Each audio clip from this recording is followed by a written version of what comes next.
গাড়ির মালিকেরা গাড়ির ড্রাইভাররা এরা এসে এখানে মানববন্ধন করতেছে, মানববন্ধন করবো যে এখানে যেন টোল না উঠে যদি নিয়ে যেন টোল রুটে তাহলে আইনগতভাবে ব্যবস্থা নেই।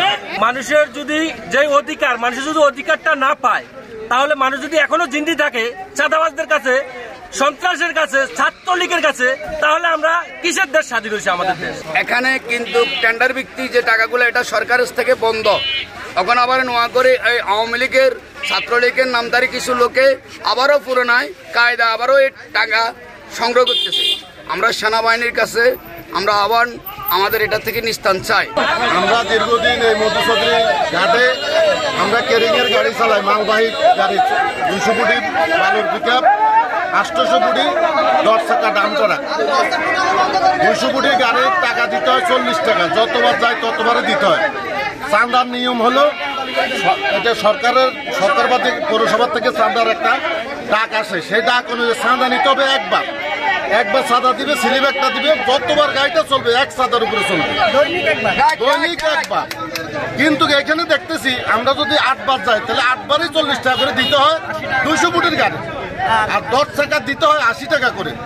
তাইলে আমরা প্রতিদিন যদি 5 টিপ মারি, 5 টিপে আমাদের 80 টাকা করি, 400 টাকা আসে। তাহলে আমাদের মালিকের কয় টাকা বাঁচে? রাস্তার পরিস্থিতি খারাপ, দ্রব্যমূল্যের দাম বেশি। আমরা যেখানে প্রতিদিন একটা ড্রাইভার 1500-2000 টাকা পাইতাম, সেইখানে আমরা এখন 1000ও পাই না। আমাদের পরিবার, আমাদের ফ্যামিলি কিভাবে চলে? আমরা খুব অবহেলিত আছি। আমরা চাই মধুচৌধুরী হাটে চাঁদা মুক্ত একটা পরিবেশ।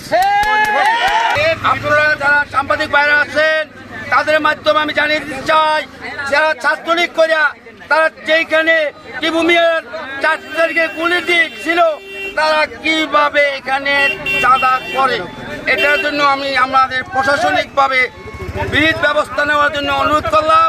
সেনাবাহিনী বাদের উদ্দেশ্যে বলতে চাই, যারা চাঁদাবাজি করে তাদের উপযুক্ত বিচার করতে হবে।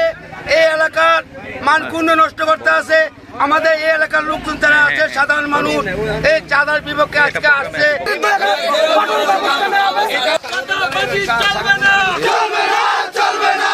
আমরা যত আমরা তাদের সাথে পারি নাই। ম্যাজিস্ট্রেট একবার দুবার বন্ধ করছি, প্রশাসনিক ভাবে ধরিয়েও নিছে 2-3 জন। জি, এরপরে যখন সরকার চেঞ্জ হয়েছে, এই সরকার চেঞ্জ হওয়ার পরে কিছুদিন 2 দিন না 1 দিন বসছে, আমরা প্রতিবাদ করছি, তারা চলে গেছে। আজকে 2 দিন আবার তারা এখানে মাইকিং করছে, তাদের চাঁদা তোলার জন্য।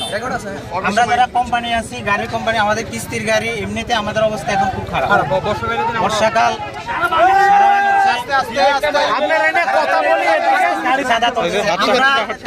লক্ষ্মীপুরের বিভিন্ন জায়গায় জকসিন যায়, মান্দারি যায়, রায়পুর যায়, দালাল বাজার যায়, কোথাও কোনো চাঁদা নাই, কোনো ইজারা নাই। চাঁদাবাজি চলবে না।